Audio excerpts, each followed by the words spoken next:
Egunon, eneko gorri deitzen naiz, hemen Salvador kolegioan gira, kolegioa intzinean gira.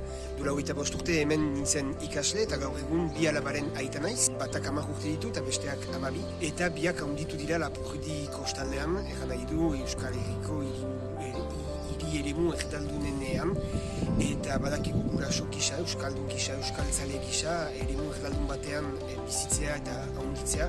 Ez dela baitez bada aixa eta zentzurtan gurasoen rola ezinbestekoa da nahi badugu gure aurrak euskaraz handitu eta lora daitezen. Eta euskararekin harreman positibo bat izan dezaten. Eta bizitzaren fase bakoitzean, urrats bakoitzean, biziki importantea da gure aurrekin ditugun lotura hauek ere eta gure aurrek eremu sozialarekin duten harreman oro euskaraz izaitea zaintzea. Batzutan badirudi lan nekea dela, lan zaila dela, baina azken batean horrek permititzen digu ere, eremu berri batzuk, eremu magiko batzuk euskaraz ere diskurritzea.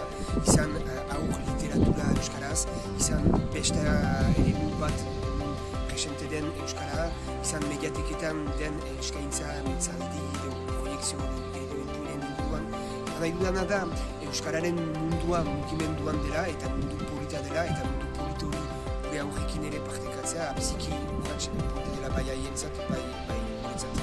Eta hor, handitzen ari dira, ez dira gehiago aurrak, geroz eta helduagoak ere bilakatzen ari dira, eta espero dut transmititu diegun zaletasun horrekin, gai izanen direla mundu global hortan kokatzen.